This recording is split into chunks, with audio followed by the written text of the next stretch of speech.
Hey folks, welcome back to our Dice Tower preview. I'm Mark. And I'm Anna. Today we're taking a look at the Quest Kids.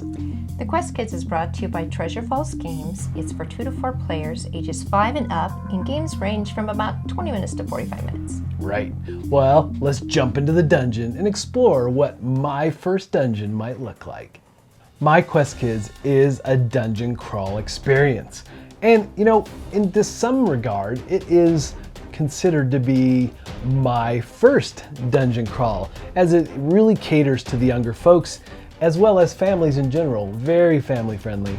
And the goal here is that you're scouring the dungeon like any good dungeon crawl, trying to complete your quests, trying to scare off the baddies, and then sometimes working cooperatively to do so.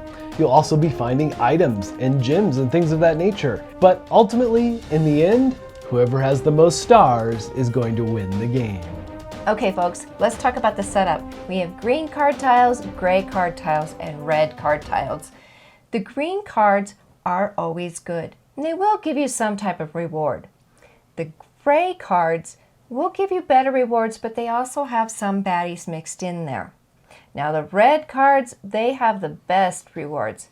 However, they also have the strongest baddies, so you do want to be a little careful when you get into those. All right, so you're going to take those cards and you're going to fill the rooms of the dungeon. Now, the 4 rooms on the left side of the board are going to get a random mixture of the green and gray tiles. Now, on the right side of the board, there's 3 rooms, and you're going to place the red cards all in those 3 rooms. Now, things to note as you're moving around and looking at this dungeon, there are walls, so you have to keep that in mind. You can't just cross over a wall. You have to actually use the doors and navigate the dungeon properly. Okay, now each player will choose a character. After they've chosen their character, they will get the matching standee and character board. Each character board will start with 3 health cards and a quest card. Depending on the character, you will start with an ability card. Now this ability card could be either power, magic, or wisdom. Like in the case of Skylar, she starts with power ability. Indeed, and what's cool is that these player boards have slots for all the things you need. And what's also neat is that since it is for ages 5 and up, all the cards and all the things you place around this player board are big and chunky for kids, I would say. Now, just a couple other notes about setup. We're going to be showing you the basic game, which include these gems. You're looking for these cards out here to acquire these gems, which will give you stars at the end of the game. Now, if you're playing the campaign mode, this is really neat. It's actually a campaign story-driven mode that has a bit of a legacy feel to it, actually. You'll be opening blind envelopes as you travel through the story and the dungeon. These will give you specific cards for your heroes, additional tiles, and even stickers to use in the game. And again, there's a ton of story built into these cards, which we're not going to show you. We don't want to spoil any of that. But what's neat, though, is that you have the option to play a couple different ways, because if you just want to throw down on a basic game, it's easy to do so. All right, so gameplay here is very straightforward. Just like any dungeon crawl, you're going to be navigating the dungeon, again, paying attention to the walls and doors as you do so. But really, you're trying to get to tiles and flip them over. You're either exploring the edge of an unexplored tile or any adjacent tile to an already explored area of the dungeon. And you'll continue this way until all the tiles have been revealed, and that will trigger the game end. Now, there's all kinds of things that can happen as you explore these tiles. You could just simply get some ability cards. You might be digging in the bag for treasure. And of course, there's baddies that you're gonna have to try to scare away. All right, so let's take a look at a couple cards as an example. So this gray card, let's say we flip this one over. It is an empty belly. It's a villain that you need to chase away from the dungeon. And it requires that you have 1 magic card and 2 wisdom cards. However, you may not have all these cards in your hand. You don't have enough cards, so I think you're going to need help from me. Really? Yeah. And so what happens if you need help? You have to ask nicely, politely. And then if that person does say yes, you give the number of cards that's necessary that the person does not have. For each card you supply, yeah. You get a Kind Kid card, which are very good. They're very rewarding and can give you some stars. Yeah, and They can give you more ability cards and Right. treasure even. So Yes. it definitely pays off to assist your fellow player. But remember, in the end, you're still after the most stars, right?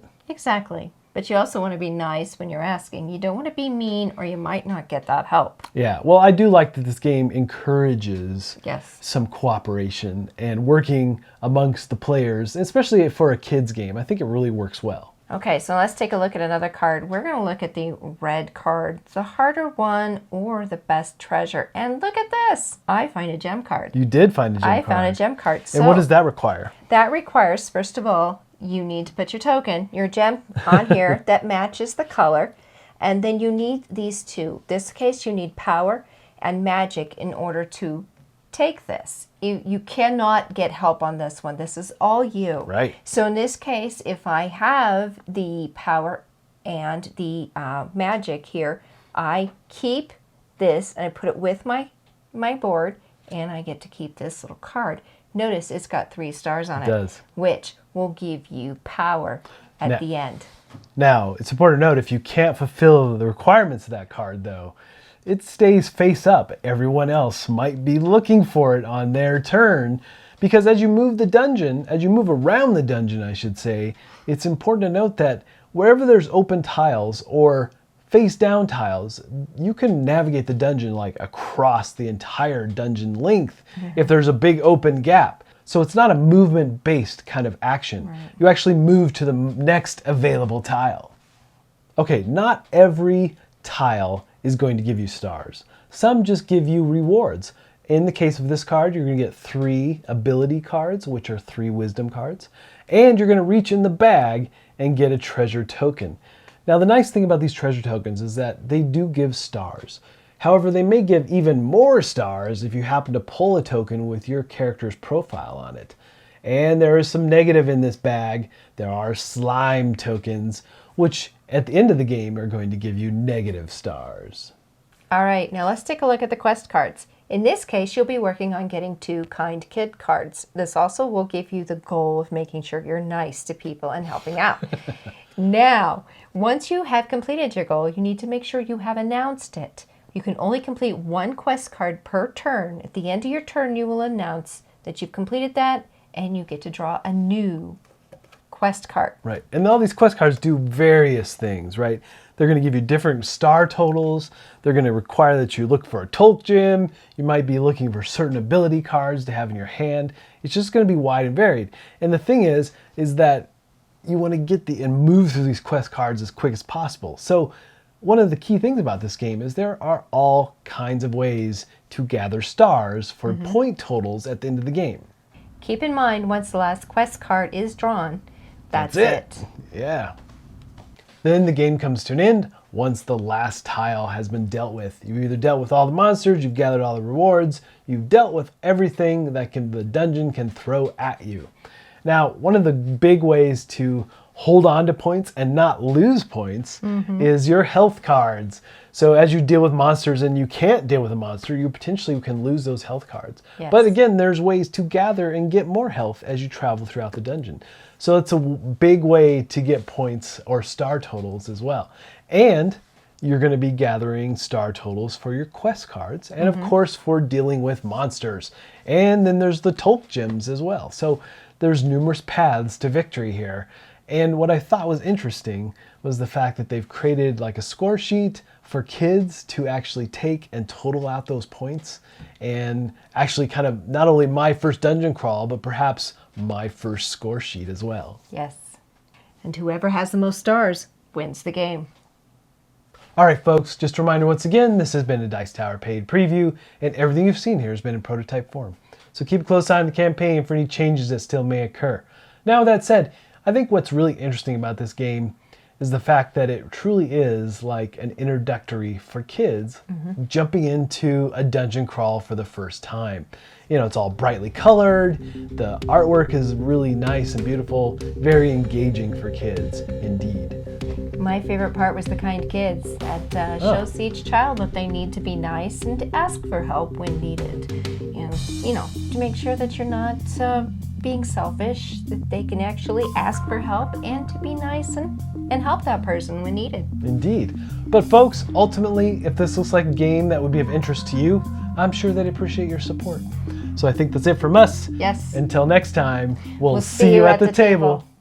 Thanks so much for watching another Dice Tower video. If you enjoy our videos, subscribe to the channel for more fun, comprehensive board game coverage. Also, consider joining us at one of our events. Come to Dice Tower Retreat, a small, intimate gathering where gaming is king. Join us for Dice Tower Cruise, the largest board game cruise.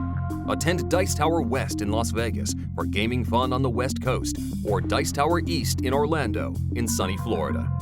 Dice Tower Conventions, the friendliest gaming conventions on Earth. I'm Eric Summerer, and you've been watching The Dice Tower.